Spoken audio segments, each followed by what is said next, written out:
live.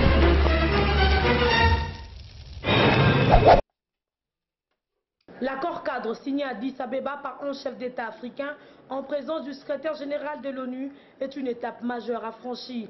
Cet accord, contrairement à ce que pense une certaine opinion, ne vise pas la balkanisation, mais vient de créer des conditions pour résoudre la crise à l'est du pays. Il s'agit d'une étape majeure qui a été franchie dans le processus de gestion de la crise qui sévit dans l'est de notre pays depuis quelques mois. Avec cet accord, l'objectif poursuivi est celui de créer les conditions d'une solution définitive des crises à répétition que nous connaissons dans l'est de notre pays. Alors comment y arriver? Pour arriver à régler un problème de manière durable, il faut être conscient de la nature du problème. Il faut mettre en place une stratégie qui s'attaque aux causes profondes du problème. Le ministre des Affaires étrangères et chef de la délégation congolaise à Addis Abeba a décortiqué chaque point de l'accord du 24 février.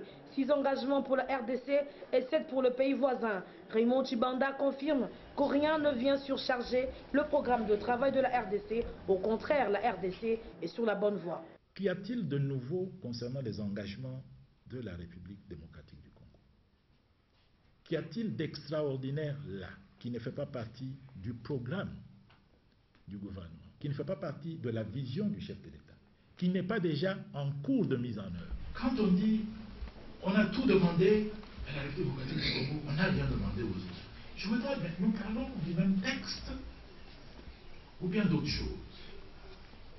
La République démocratique du Congo, on constate qu'elle est sur la bonne voie. La République démocratique du Congo réaffirme sa volonté de poursuivre sur cette voie, d'accélérer, d'approfondir. Aux autres, on demande un changement de politique. Selon Raymond Tshibanda, la particularité de cet accord est le fait qu'il permet aux chefs d'État de la CIRGL de se surveiller mutuellement. L'envoyé spécial que va nommer les Nations Unies va contrôler les indicateurs de progrès qui serviront de boussole pour la surveillance des engagements pris. Un accord intéressant qui est le premier document de la gestion de la crise à l'Est.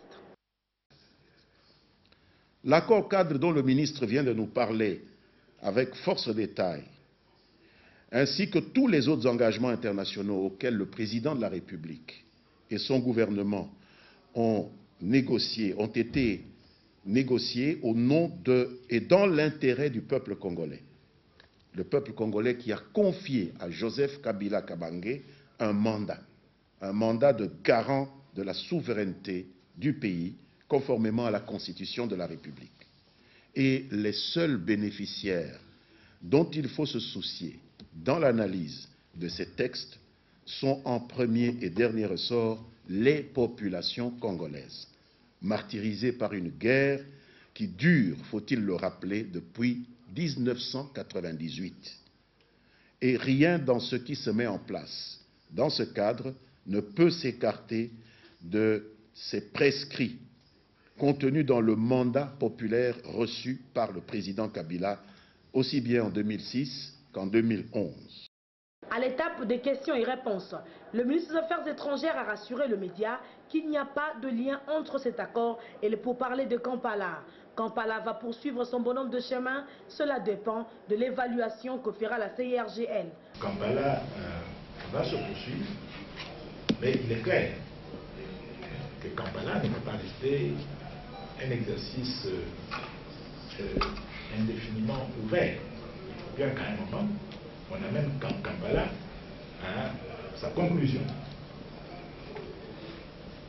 Cela dépend de l'évaluation que la République démocratique du Congo fera. Cela dépend de l'évaluation que la CIRGL fera. Mais il devient temps d'évaluer le processus de Kampala par rapport aux objectifs qui lui avaient été assignés et de savoir combien de temps nous nous donnons encore pour arriver au résultat. Le chef de l'État a estimé qu'on pouvait encore poursuivre jusqu'à peut-être le 15 mars. Raymond Tshibanda a par la suite soutenu que le gouvernement congolais n'a pas comme vocation de s'occuper des professionnels des rébellions. Il y a de limites à ne pas dépasser, a-t-il déclaré. Il y a des limites que nous n'entendons pas dépasser.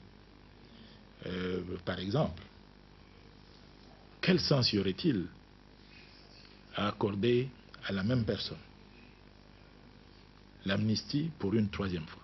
On n'est pas là pour nous occuper des professionnels de la rébellion. On est là pour essayer de recadrer le processus et de ramener au bercail ceux qui auraient été abusés, qui se seraient trompés, qui se seraient égarés.